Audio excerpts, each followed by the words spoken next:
Mesdames et messieurs, je suis ici pour défendre les femmes et son droit sur son corps et son futur. Le 3 août de cette année, le gouvernement de Michelle Bachelet a légalisé l'avortement en 3 causes. Quand le fœtus n'est pas viable, quand la mère est en danger et aussi quand la mère a été victime d'un viol. Avec cela, le Chili a fait un grand progrès, mais je suis ici pour légaliser l'avortement à toute femme qui le désire. L'être humain a comme instinct basique la survie et la continuation de l'espèce. C'est pourquoi c'est compréhensible qu'il existe des personnes en contre de l'avortement. Par contre, on est l'espèce dominante de la Terre. Et c'est grâce à notre intelligence, au langage, aux mathématiques et aux sciences qu'on a progressé. L'humain est parti plus loin des instincts animaux. Et c'est cela qui nous caractérise comme espèce.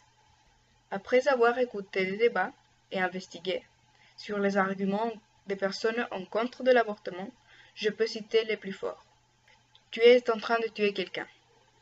Cet argument, c'est un argument compliqué, car on prend le fœtus comme un humain, comme moi et comme vous qui m'écoutez.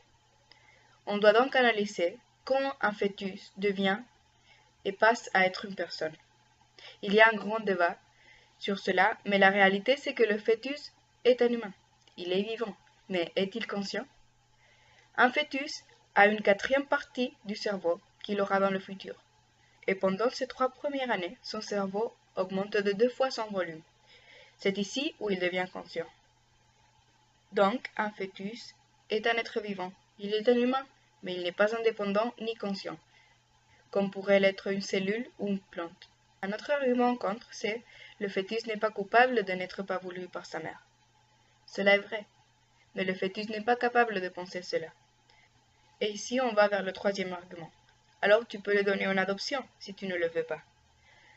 Le bébé aura une famille et des ressources et amour.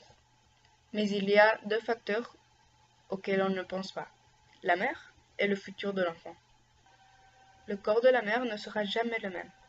Elle devra laisser ses études et son travail pendant sa grossesse. Et puis quand l'enfant sera plus grand et on lui raconte qu'il est adopté, cela peut provoquer un choc énorme dans l'enfant. Un grand pourcentage d'enfants adoptés rentrent en dépression après le savoir. Maintenant, je parlerai des motifs pour lesquels je suis à faveur de l'avortement.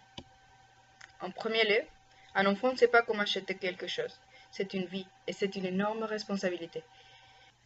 Et aussi, le fœtus n'est pas coupable d'avoir des parents qui ne le désirent pas, ou qui n'auront pas des moyens pour le nourrir dans le futur, ou lui donner des bonnes études.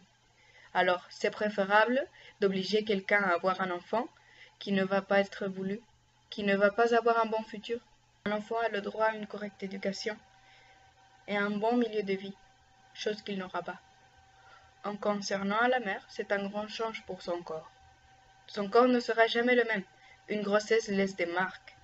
Sans mentionner le temps où elle se sentira mal, elle ne pourra aller travailler ou faire ses études. Une autre chose qu'on oublie et que c'est très importante, c'est qu'un enfant n'est pas une forme de punir une femme. Si la femme s'est trompée, si elle n'a pas été attentive, on ne peut pas l'obliger à avoir un enfant. En plus, les anticonceptifs ne sont pas 100% fiables. Tout le monde peut commettre une erreur. Pourquoi donc punir une femme avec un enfant qui consommera le reste de sa vie? Et finalement, si on oblige une femme à avoir un enfant qu'elle ne veut pas, on oblige aussi à l'enfant à avoir une qualité de vie horrible, sans amour. Et la femme peut-être ne pourra pas lui donner. Et puis la vie d'un être humain c'est cher, et peut-être cette femme ne pourra pas lui donner les ressources qu'il a besoin. Moi, comme femme, je sens qu'aucune femme veut avorter. C'est une décision très difficile à faire, mais elle doit être une possibilité pour toutes les femmes. Personne ne doit être obligé à avoir un bébé et être responsable d'une vie si elle ne se sent pas capable. On doit défendre les femmes, qui sont des êtres vivants conscients et indépendants, et qui devraient avoir droit sur son corps et sur son futur. Merci.